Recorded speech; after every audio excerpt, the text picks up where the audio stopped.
Donc, palette des calques.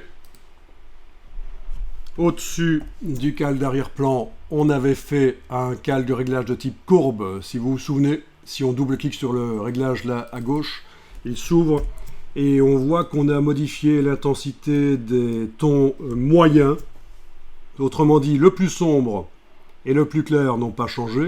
Les extrémités de la courbe sont toujours en place. Par contre, ça a changé fort pour le rouge moyen, le vert moyen, le bleu moyen, surtout le bleu moyen et le rouge moyen.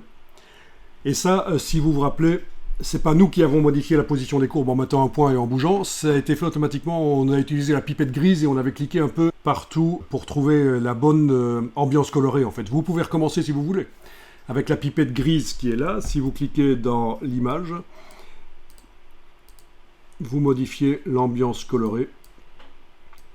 C'est donc ce qui correspond un peu à la balance des blancs, quelque part. Vous voyez qu'on peut obtenir des choses quand même très différentes. Là, si je clique à cet endroit-là, par exemple, j'obtiens quelque chose de beaucoup plus bleuté, une ambiance beaucoup plus froide.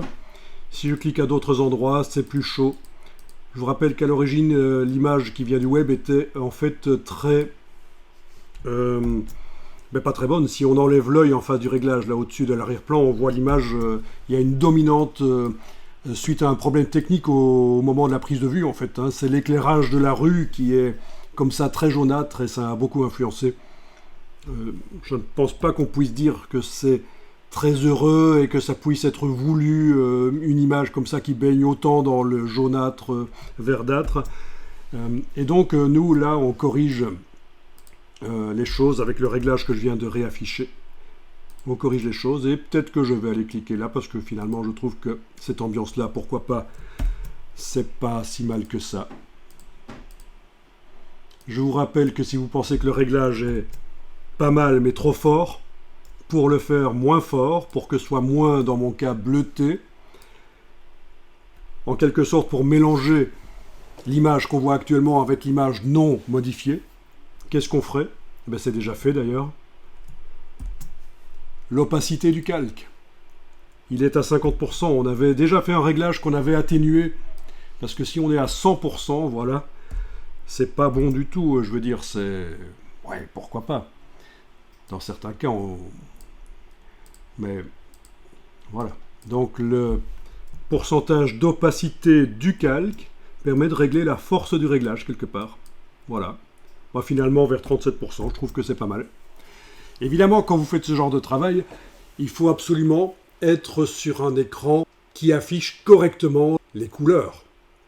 Si votre écran est décalé, autrement dit, entre guillemets, s'il n'est pas bien calibré, tout le boulot que vous faites ne va servir à rien, vous n'arriverez pas à le sortir correctement où que ce soit.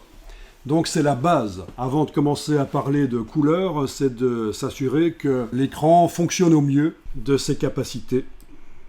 Et je vous rappelle vite fait, sans entrer plus en détail, qu'il existe deux grandes sortes de moniteurs, deux grandes sortes d'écrans.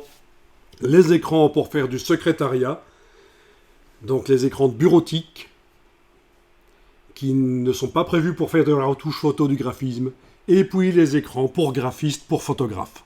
C'est vraiment deux gammes différentes. Au niveau du prix, c'est du simple au double, mais vraiment en tant que graphiste, vous avez intérêt à avoir un écran qui affiche le plus de couleurs possible, parce que plus votre écran affiche de couleurs, plus c'est facile de faire de la créativité et d'être créatif.